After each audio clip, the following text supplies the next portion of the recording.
Je n'aurais jamais pensé qu'à 67 ans, je me sentirais comme un étranger dans ma propre maison. Mais j'étais là, assis dans mon salon à Saint-Germain-en-Laye, regardant la neige tomber dehors, tandis que mon fils et sa femme discutaient en mandarin à toute vitesse de l'autre côté de la table, comme si je n'étais même pas là. Je m'appelle Richard Dubois. Pendant 42 ans, j'ai été professeur d'histoire au lycée, ici, en région parisienne. J'ai passé toute ma carrière à apprendre aux jeunes à défendre ce qui est juste, à leur parler du courage qu'il faut pour affronter l'injustice. C'est drôle comme la vie a une façon bien à elle de tester si vous croyez vraiment à ce que vous enseignez. Cela faisait 2 ans que j'avais perdu Marguerite, 2 ans que le cancer avait emporté ma femme après 43 ans de vie commune. Le chagrin était encore vif, il me prenait encore au dépourvu lorsque je cherchais sa main dans la nuit et ne trouvais que le vide. Mais le chagrin n'était plus la seule chose qui m'empêchait de dormir. Après le décès de Marguerite, mon fils Daniel avait insisté pour que j'emménage avec lui et sa femme, Lynn.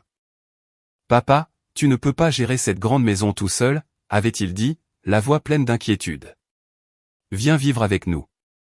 Nous avons plein de place. » Au début, j'étais reconnaissant. La maison que Marguerite et moi avions partagée pendant 30 ans à Boulogne-Billancourt semblait immense sans elle. Chaque recoin renfermait un souvenir.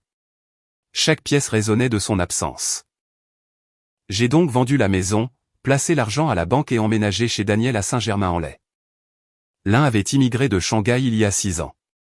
Elle avait rencontré Daniel à l'université Paris-Dauphine, où il terminait son MBA. Ils s'étaient mariés rapidement et avaient eu un fils, mon petit-fils Théo, qui a maintenant 5 ans. En apparence, tout semblait parfait. Daniel avait un bon poste dans la finance, Lynn ne travaillait pas, et ils avaient une belle maison dans un quartier huppé. Mais quelque chose a changé environ 6 mois après mon arrivée. Cela a commencé par de petites choses. Lynn parlait à Daniel en mandarin, puis ils me regardaient tous les deux et passaient au français. On parlait juste des courses, disait-elle avec un sourire crispé. Puis, c'est devenu plus fréquent. Des conversations entières en mandarin pendant le dîner, alors que j'étais assis là comme un meuble. Daniel, ai-je dit un soir après qu'elle a quitté la pièce, pourquoi Lynn parle-t-elle mandarin quand je suis là? Mon mandarin est inexistant. Il en avait ri. Papa, c'est juste plus facile pour elle. Le français est encore difficile parfois. Ne le prends pas personnellement. Mais cela semblait personnel. J'avais l'impression d'être lentement effacé de ma propre vie. Le véritable signal d'alarme est survenu il y a environ 8 mois. Je m'étais levé au milieu de la nuit pour boire de l'eau. En passant devant leur chambre, je les ai entendus parler. Même si je ne comprenais pas les mots, je comprenais le ton. La voix de l'un était tranchante, insistante. Celle de Daniel était apaisante, défensive. Et j'ai entendu un mot clairement, Fuckn, père. Ils se disputaient à mon sujet. Le lendemain matin, Daniel m'a fait asseoir. Papa, Lynn et moi avons discuté. Nous pensons qu'il serait bon pour toi de regarder certaines options de résidence pour seniors. Tu sais, des endroits où il y a des activités, des gens de ton âge. Tu veux dire une maison de retraite? On n'appelle plus ça comme ça, papa. Ce sont des résidences-services. Des endroits très agréables. Tu aurais ton propre appartement, des soins médicaux sur place. J'ai 67 ans, Daniel. Je ne suis pas mourant. Je marche 5 kilomètres tous les matins. Je suis bénévole à la bibliothèque 2 fois par semaine. Pourquoi aurais-je besoin de soins médicaux sur place? Il avait l'air mal à l'aise. Eh bien, tu ne rajeunis pas. Nous voulons juste nous assurer que tu sois pris en charge. Pris en charge? Ces mots me hantaient. Au cours des semaines suivantes, j'ai commencé à remarquer d'autres choses. Le courrier qui m'était adressé disparaissait. Je demandais où il était et Lynn disait qu'elle l'avait mis, en lieu sûr. Mes relevés bancaires, mes documents de retraite, mes rapports d'investissement, tous, en lieu sûr. Un jour, je suis allé à ma banque pour vérifier mon compte. Le conseiller avait l'air confus. Monsieur Dubois, selon nos dossiers, vos relevés sont envoyés à une adresse différente maintenant, et il y a eu un changement sur votre compte. Votre fils a été ajouté comme co-titulaire du compte. J'ai senti mon estomac se nouer. Quand est-ce arrivé? Il y a environ 3 mois. Vous avez signé les papiers ici. Je n'avais rien signé. Où l'avais-je fait? J'ai essayé de me souvenir. L'un m'avait-elle apporté des papiers à signer? M'avait-elle dit qu'ils étaient pour autre chose? Cette nuit-là, je n'ai pas pu dormir. Je suis resté allongé dans la petite chambre qu'il m'avait donnée, celle qui servait autrefois de bureau, et j'ai fixé le plafond. Marguerite, qu'est-ce que tu me dirais de faire? Et puis j'ai eu une idée. C'était fou, peut-être même paranoïaque, mais je devais savoir. Le lendemain matin, j'ai marché jusqu'à la bibliothèque municipale de Saint-Germain-en-Laye. J'y étais bénévole depuis des mois, rangeant des livres, aidant au programme d'alphabétisation numérique. Je connaissais tout le personnel. Je me suis assis à l'un des ordinateurs publics et j'ai tapé dans Google « Apprendre le mandarin ». S'il devait parler de moi, j'allais comprendre chaque mot. J'ai trouvé un programme appelé Hello Chinese. Il était conçu pour les débutants avec des leçons que l'on pouvait suivre sur son téléphone. Cet après-midi-là, je l'ai téléchargé. Chaque matin pendant ma promenade, je m'exerçais. Chaque soir, quand je disais que j'allais me coucher tôt, je mettais mes écouteurs et j'étudiais. C'était plus difficile que tout ce que j'avais jamais fait. À 67 ans, mon cerveau n'était plus aussi élastique qu'avant. Les tons étaient impossibles. Le mandarin a 4 tons. Et changer le ton change tout le sens d'un mot. Je m'exerçais à dire ma encore et encore. Premier ton, mère. Deuxième ton, chanvre.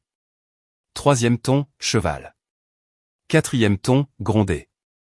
Une fois, j'ai accidentellement dit à la bibliothécaire que sa mère était un cheval.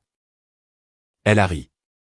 Je suis mort de honte intérieurement, mais j'ai continué, car maintenant j'avais une raison qui dépassait la simple curiosité.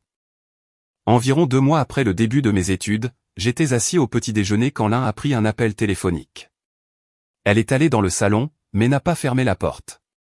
Elle parlait mandarin, et pour la première fois, j'ai saisi quelques mots. Fukn, père, Fangzi, maison, Qian, argent. Mes mains tremblaient en versant mon café. J'ai redoublé d'efforts. J'ai ajouté une deuxième application, Duolingo. J'ai commencé à regarder des séries chinoises avec des sous-titres anglais, puis avec des sous-titres chinois, puis sans sous-titres du tout. J'ai rejoint un groupe de conversation en ligne pour les apprenants de mandarin. Tous les mardis et jeudis soirs, je disais à Daniel et Lin que j'allais me coucher tôt. Ensuite, je m'asseyais dans ma chambre avec mon ordinateur portable, m'exerçant à parler avec des gens du monde entier. 12 mois après le début de mes études secrètes, j'ai eu un déclic. Je regardais une émission de cuisine chinoise et soudain, j'ai réalisé que je comprenais. Pas tout, mais assez. L'animatrice parlait de la recette de sa grand-mère, de la façon dont la nourriture nous relie à nos souvenirs, aux personnes que nous avons perdues. J'ai pensé aux lasagnes de Marguerite, à ses cookies aux pépites de chocolat, à la façon dont elle fredonnait en cuisinant. Et j'ai pleuré juste là, dans ma petite chambre, pour tout ce que j'avais perdu et tout ce que j'étais encore en train de perdre. Mais je n'ai pas arrêté d'étudier. Au bout de 18 mois, mon mandarin était conversationnel. Je pouvais suivre la plupart de ce que Daniel et Lin disaient, bien que je fisse semblant de ne pas comprendre. Je restais assis à dîner, mangeant tranquillement pendant qu'ils parlaient au-dessus de moi. Et j'entendais tout. Il est têtu, disait l'un en mandarin. Il ne veut même pas regarder les maisons de retraite. C'est mon père, répondait Daniel. Mais sa voix était faible. Peut-être devrions-nous attendre encore un peu. Attendre quoi? Il ne fait que prendre de la place. Théo a besoin de sa propre chambre. Et nous avons besoin d'argent pour la rénovation. Rénovation? C'était nouveau. Et l'argent de la maison, demanda Daniel. Il a dû obtenir un bon prix pour la maison de Boulogne. Ça dort sur son compte à ne rien faire. Si nous avions une procuration, nous pourrions l'investir correctement, l'utiliser pour des choses dont nous avons besoin. Mon cœur battait la chamade. Je gardais les yeux rivés sur mon assiette, mâchant machinalement. Je ne sais pas, Lin. C'est son argent provenant de la vente de sa maison. La maison de maman. Ne sois pas naïf. Qui va s'occuper de lui quand il sera plus vieux? Nous. Cet argent sera dépensé pour ses soins tôt ou tard. Pourquoi ne pas l'utiliser maintenant quand nous en avons besoin? Je me suis excusé de table. Mes jambes tremblaient alors que je marchais vers ma chambre. Je me suis assis sur le bord de mon lit et j'ai essayé de respirer normalement. Il prévoyait de prendre mon argent. L'argent de ma maison. La maison de Marguerite. Cette nuit-là, je n'ai pas pu dormir. Je suis resté dans le noir et j'ai élaboré un plan. Si je voulais me protéger, je devais savoir exactement ce qu'il préparait. J'avais besoin de preuves et j'avais besoin d'aide. Le lendemain matin, j'ai appelé mon ancien collègue, Robert Chen. Robert avait enseigné le mandarin au lycée pendant 20 ans avant de prendre sa retraite. Ses parents avaient immigré de Taïwan et il avait grandi bilingue. Robert, ai-je dit quand il a répondu, j'ai besoin de ton aide pour quelque chose, et tu vas penser que je suis fou. Dis toujours, répondit-il. Je lui ai tout raconté à propos de l'un, des conversations en mandarin, de mes soupçons. Je ne lui ai pas dit que j'apprenais la langue. Pas encore. Richard, dit-il lentement. C'est de l'abus de faiblesse. L'abus financier est grave. Tu dois parler à un avocat. Je sais, mais d'abord, je dois être sûr.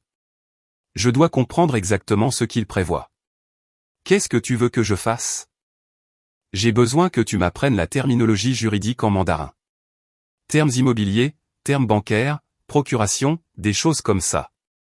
Il y eut un long silence. Tu as appris le mandarin, n'est-ce pas? Depuis 18 mois. Richard, espèce de petit cachotier. Je pouvais entendre le sourire dans sa voix. D'accord, je marche. Attrapons ces salauds.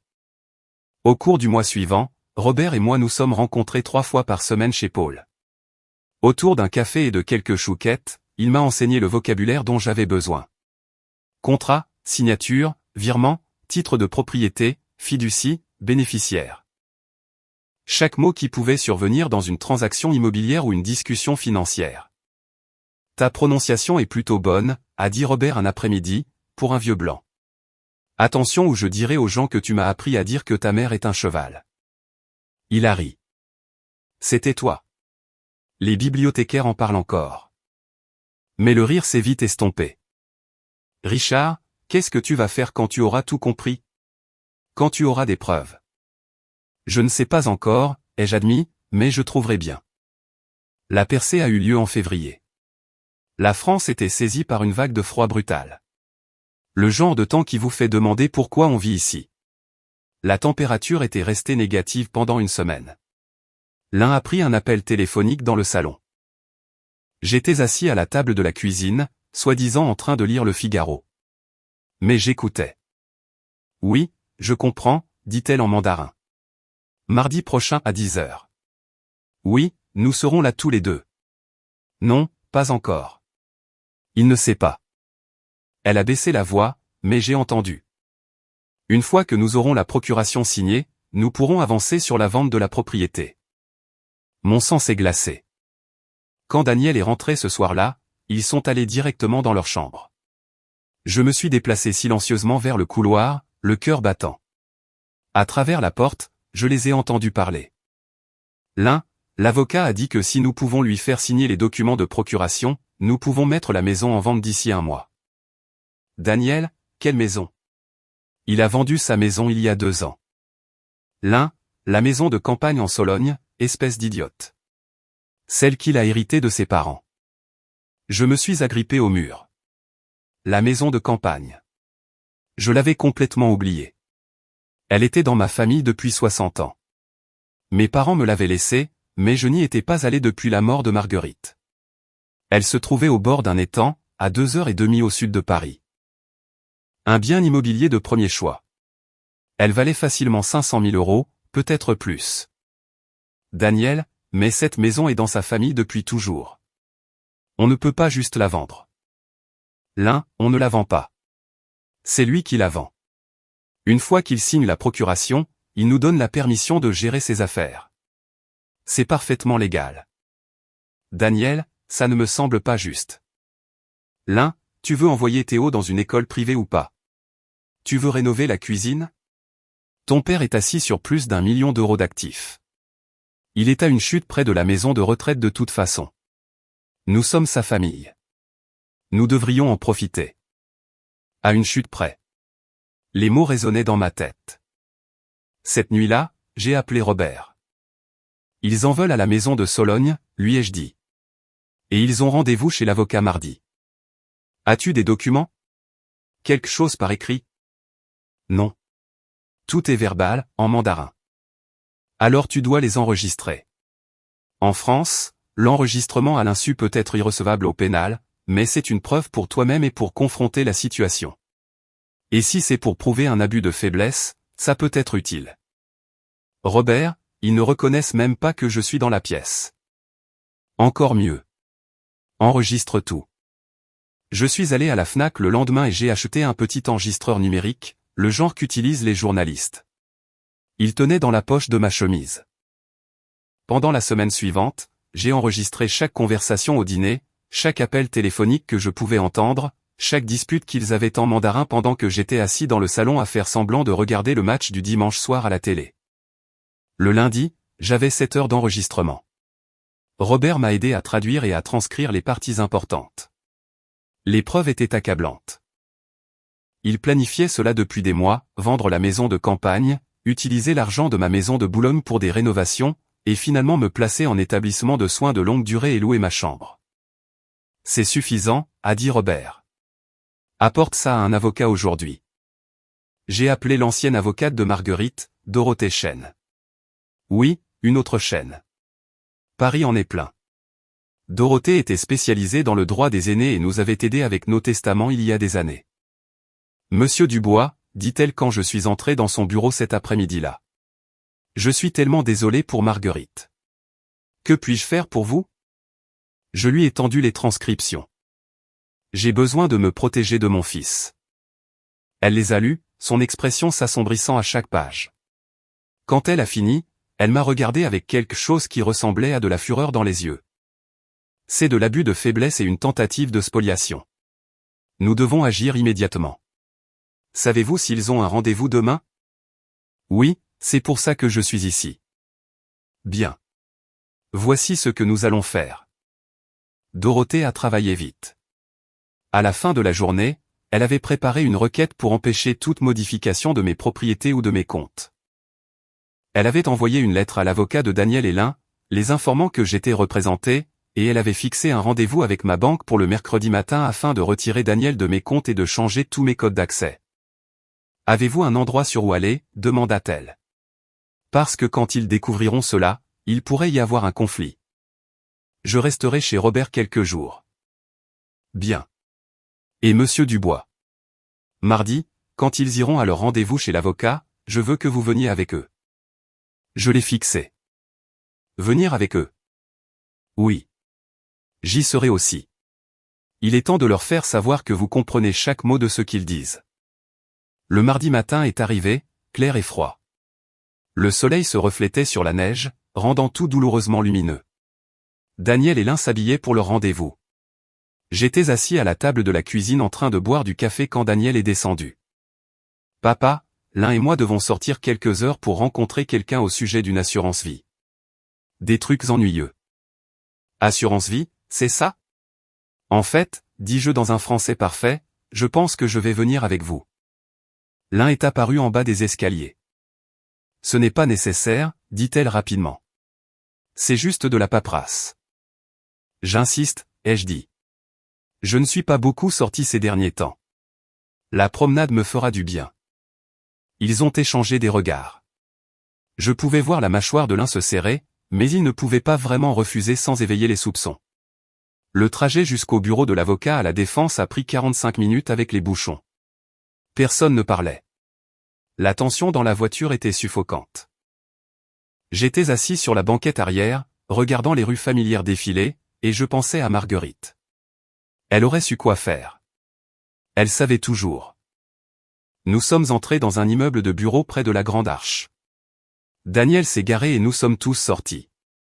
Mes mains tremblaient, mais je les gardais dans mes poches. Nous avons pris l'ascenseur jusqu'au 4e étage en silence. Le bureau de l'avocat était typique. Des diplômes au mur, des codes juridiques sur les étagères, une réceptionniste qui avait l'air de s'ennuyer. « Monsieur et Madame Dubois, dit-elle. Maître Wong vous attend. » « Nous trois, ai-je dit. Elle parut confuse mais nous conduisit vers une salle de conférence. Maître Wong se leva quand nous sommes entrés. Il était jeune, peut-être 40 ans, avec des lunettes à monture métallique et un costume coûteux. Monsieur et Madame Dubois, dit-il en tendant la main à Daniel Hélin. Puis il me regarda. Et vous êtes ? Richard Dubois, ai-je dit. Le père de Daniel. Je crois que vous m'attendez. Son visage changea juste légèrement. Il jeta un coup d'œil à l'un, qui avait pâli. Veuillez vous asseoir, dit-il. Nous nous sommes assis. Daniel avait l'air confus. L'un avait l'air furieuse. Je me sentais étrangement calme. Maître Wong ouvrit un dossier. Donc, comme nous en avons discuté au téléphone, nous avons les documents de procuration prêts à être signés par Monsieur Dubois père. En fait, dit une voix depuis l'entrée, je ne pense pas que cela va arriver. Dorothée Chen entra, mallette à la main, ressemblant à une guerrière en tailleur. Dorothée Chen, représentant Monsieur Richard Dubois. Je crois que vous avez reçu ma lettre hier, Maître Wong. Le visage de Maître Wong passa de la confusion à une impassibilité professionnelle. Maître Chen, oui, j'ai reçu votre lettre. Je ne savais pas que vous vous joindriez à nous. Monsieur Dubois m'a demandé d'être présente. Puisque cette réunion concerne ses actifs, j'ai jugé cela approprié. Daniel retrouva enfin sa voix. Papa, qu'est-ce qui se passe? Pourquoi as-tu une avocate? J'ai regardé mon fils, son visage confus, son menton fuyant, la façon dont il n'arrivait pas tout à fait à croiser mon regard. Quand était-il devenu quelqu'un que je ne reconnaissais plus? Daniel, dis-je doucement. Je pense qu'il est temps que nous ayons une conversation honnête, tu ne crois pas? L'un se leva. C'est ridicule. Richard, tu es clairement confus. C'est pour ça que nous avons besoin de la procuration, pour t'aider. Bisu, ai-je dit. Ferme-la, en mandarin. La pièce devint complètement silencieuse. La bouche de l'un s'ouvrit et se referma comme celle d'un poisson. Le visage de Daniel se vida de sa couleur. Wsdaoikie, ai-je continué. Je sais tout.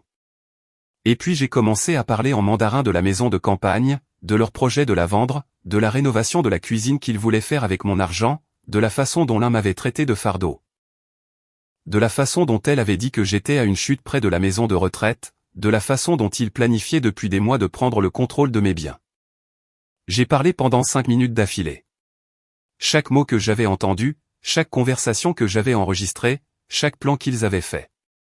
Ma prononciation n'était pas parfaite, mais elle était suffisante. Quand j'ai fini, je suis repassé au français. J'apprends le mandarin depuis 18 mois, l'un. Chaque matin pendant que je marchais, chaque soir quand je disais que j'allais me coucher tôt. Je comprenais tout ce que tu disais sur moi. Chaque mot. Les mains de l'un tremblaient. Daniel avait l'air sur le point de vomir. Papa, chuchota Théil. Je ne savais pas. Tu ne savais pas que je comprenais le mandarin? Ou tu ne savais pas que c'était mal de voler ton père? Ce n'était pas du vol. Claqua l'un, perdant son sang-froid. Tu es vieux. Tu as besoin de soins. Nous prévoyons juste l'avenir. J'ai 67 ans, pas 97. Je marche 5 kilomètres chaque jour. Je suis bénévole à la bibliothèque. Je suis en meilleure forme que ton mari. Dorothée sortit son propre dossier. Maître Wong, mon client ne signera aucun document de procuration. En fait, depuis ce matin, tous les comptes de Monsieur Dubois ont été sécurisés.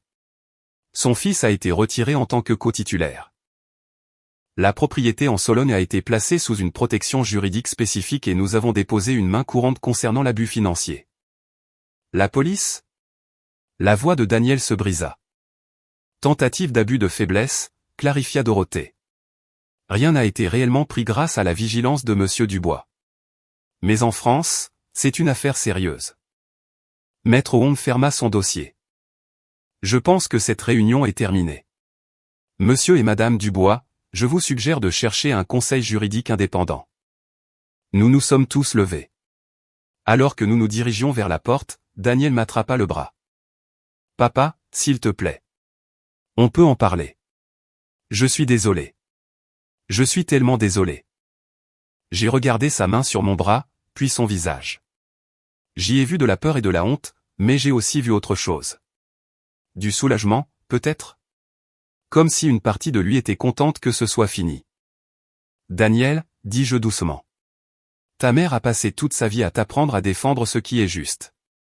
Elle t'a appris à protéger les gens que tu aimes, pas à les exploiter. Qu'est-ce qui t'est arrivé? Ses yeux se remplirent de larmes. Je ne sais pas, chuchota Théil. Trouve la réponse, dis-je.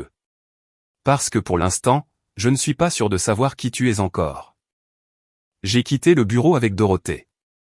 Nous avons marché jusqu'à sa voiture en silence. Quand nous sommes montés, elle s'est tournée vers moi. C'était incroyablement courageux, monsieur Dubois. Je ne me sens pas courageux. Je me sens triste. Je sais, mais vous avez fait ce qu'il fallait. Et maintenant? Maintenant, nous nous assurons que vous êtes protégé. La structure juridique est en place pour votre petit-fils, Théo. À ses 25 ans, il héritera de la maison de Sologne. En attendant, vous en êtes l'administrateur. Personne ne peut la vendre sans votre permission. Et pour Daniel Hélin. C'est à vous de voir. Voulez-vous porter plainte? J'y ai réfléchi. À mon petit-fils, qui n'avait que 5 ans. À Daniel, qui était faible mais pas mauvais. À Marguerite, et à ce qu'elle voudrait. Non, dis-je finalement. Mais je ne veux plus vivre avec eux. J'avais anticipé cela. Dorothée sortit un autre dossier. J'ai regardé quelques options pour vous. Pas des maisons de retraite, ajouta-t-elle rapidement. Des résidences-services. Il y a un endroit formidable à Versailles, spécifiquement pour les seniors actifs. Vous auriez votre propre appartement F2, mais il y a un centre communautaire, des activités, une salle de sport, des gens de votre âge qui veulent vraiment faire des choses. J'ai pris le dossier. Je vais y réfléchir. Faites ça. Elle m'a conduit chez Robert où je logeais. Je suis monté dans la chambre d'amis et je me suis assis sur le lit, me sentant soudain épuisé. L'adrénaline retombait et la réalité s'installait. Mon téléphone a vibré. Un SMS de Daniel, « Papa, s'il te plaît, on peut parler ?» Je n'ai pas répondu. Pas encore. Au cours de la semaine suivante, les choses ont bougé rapidement. Dorothée m'a aidé à trouver un appartement dans la résidence-service qu'elle avait mentionné. C'était vraiment bien. Beaucoup mieux que ce à quoi je m'attendais. Lumineux, moderne, avec de grandes fenêtres donnant sur un parc. Ma propre cuisine, mon propre espace, ma propre vie. Robert m'a aidé à déménager mes affaires de chez Daniel. Nous l'avons fait pendant qu'ils étaient au travail, comme si je m'échappais. D'une certaine manière, c'était le cas. L'un m'a appelé une fois. C'est un malentendu, a-t-elle dit. Nous essayons juste d'aider. En vendant ma maison de famille sans me le dire? J'ai raccroché. Daniel a essayé plus fort. Il a envoyé des SMS, laissé des messages vocaux, s'est présenté à la bibliothèque. Finalement, 3 semaines après la confrontation, j'ai accepté de le rencontrer pour un café. Nous nous sommes assis chez Paul, le même où Robert m'avait enseigné le mandarin. Daniel avait l'air terrible. Il avait perdu du poids et avait des cernes sous les yeux. « Papa, dit-il, je suis tellement désolé. Je sais que ce n'est pas assez, mais je ne sais pas quoi dire d'autre. Dis-moi la vérité. C'était ton idée ou celle de l'un? » Il a fixé son café. Ça a commencé comme l'idée de l'un, mais j'ai suivi. Je me suis dit que nous planifions pour ton avenir, pour tes soins, mais vraiment, je voulais juste l'argent pour nous, pour la vie que je pensais que nous méritions. Et maintenant? Maintenant je vois ce que je suis devenu. L'un et moi suivons une thérapie de couple. Elle n'est pas celle que je croyais qu'elle était. Ou peut-être que je ne suis pas celui que je pensais être. Et Théo? Son visage s'est effondré. Tu lui manques. Il demande après Papy Richard tous les jours. Ça faisait plus mal que tout le reste. Il me manque aussi. Pourrais-tu? Voudrais-tu venir le voir, s'il te plaît? J'y ai pensé. À mon petit-fils, qui n'avait rien fait de mal. À la vitesse à laquelle l'enfance passe et à tout ce que j'avais déjà manqué. Oui, ai-je dit. Mais pas chez toi. Tu peux l'amener chez moi. Et l'un ne vient pas. D'accord, dit Daniel rapidement. Oui, d'accord, merci. Il a amené Théo le samedi suivant. J'ai entendu frapper à la porte de mon appartement. Quand j'ai ouvert, mon petit-fils était là, tenant un dessin. Papy. Il s'est jeté sur moi, et je l'ai attrapé, sentant ses petits bras autour de mon cou. Et, bonhomme, dis-je, la voix rauque. Je t'ai fait un dessin. C'est une maison de campagne, dit maman. Tu as une maison au bord d'un lac. J'ai regardé le dessin. C'était un croquis d'enfant représentant une maison au bord de l'eau, des arbres tout autour, un soleil brillant au-dessus. J'ai une maison de campagne, en effet, ai-je dit. Voudrais-tu la voir cet été? Ses yeux s'écarquillèrent. Vraiment? Vraiment? J'ai levé les yeux vers Daniel, qui se tenait dans l'embrasure de la porte. Il y avait des larmes sur son visage. Entrez, ai-je dit. Laissez-moi montrer mon nouvel endroit à Théo. Nous avons passé l'après-midi ensemble. Théo a adoré le centre communautaire de mon immeuble. Il y avait une piscine et une salle d'activité avec des jeux. Nous avons joué aux dames pendant que Daniel regardait tranquillement. Quand ils sont partis, Théo m'a encore serré dans ses bras. Au revoir, papy. Je t'aime. Je t'aime aussi, bonhomme. Après leur départ, je me suis assis dans mon appartement et j'ai regardé le dessin que Théo m'avait laissé. Une maison au bord d'un lac, la maison de ma famille, qui serait un jour la sienne. J'ai pensé à Marguerite et au fait de défendre ce qui est juste. J'ai pensé à la facilité avec laquelle on peut se perdre, laisser les autres vous rendre invisible. J'ai pensé aux 18 derniers mois, à apprendre une langue mot à mot, ton par ton, jusqu'à ce que je puisse comprendre la vérité. Mon téléphone a vibré. Un SMS de Robert, groupe de conversation mandarin jeudi soir. Tu viens? J'ai souri et répondu, absolument. Je n'avais pas fini d'apprendre. Loin de là. Cet été-là, j'ai rouvert la maison de Sologne pour la première fois en 3 ans. Robert est venu avec moi. Nous y avons passé une semaine, à remettre l'endroit en état, à le préparer. Puis j'ai invité Théo pour une visite. Daniel l'a amené, est resté 1 heure, puis nous a laissés seuls. Théo et moi avons passé 3 jours à la campagne. Nous avons pêché depuis le ponton. Nous avons fait griller des guimauves. Nous avons regardé les étoiles. Papy, dit-il lors de notre dernière nuit là-bas, pourquoi on ne vient pas ici plus souvent? On le fera maintenant, lui ai-je promis. Chaque été, toi et moi. Je pourrai amener des copains quand je serai plus grand. Oui. Cet endroit sera à toi un jour, Théo. Il est dans notre famille depuis 60 ans. Tu seras la 4e génération à l'aimer. Il ne comprenait pas vraiment, mais il a hoché la tête sérieusement. J'en prendrai bien soin. Je sais que tu le feras. Cet automne-là, j'ai commencé à donner un cours au centre communautaire, Introduction au mandarin pour francophones. 15 étudiants se sont présentés au premier cours. Tous des seniors comme moi. J'ai commencé à apprendre le mandarin à 65 ans, leur ai-je dit. Si je peux le faire, n'importe qui le peut. Une femme a levé la main. Pourquoi avez-vous commencé à apprendre? J'ai réfléchi à la façon de répondre à cela. À propos de Daniel et Lin, du sentiment d'être invisible dans ma propre vie, du long voyage de l'ignorance à la compréhension. Parce que je voulais comprendre ce que les gens disaient vraiment, ai-je dit finalement. Et j'ai appris que le savoir, c'est le pouvoir. Il n'est jamais trop tard pour reprendre ce pouvoir. Le cours s'est bien passé. Les étudiants revenaient. Certains avaient des histoires similaires. Des membres de la famille qui parlaient d'autres langues, se sentant exclus, mis à l'écart. Nous apprenions ensemble. Daniel et moi avons une relation maintenant. Ce n'est pas ce que c'était, et ça ne le sera jamais, mais nous y travaillons. Lui et Lin sont séparés. Il est en thérapie pour régler ses propres problèmes.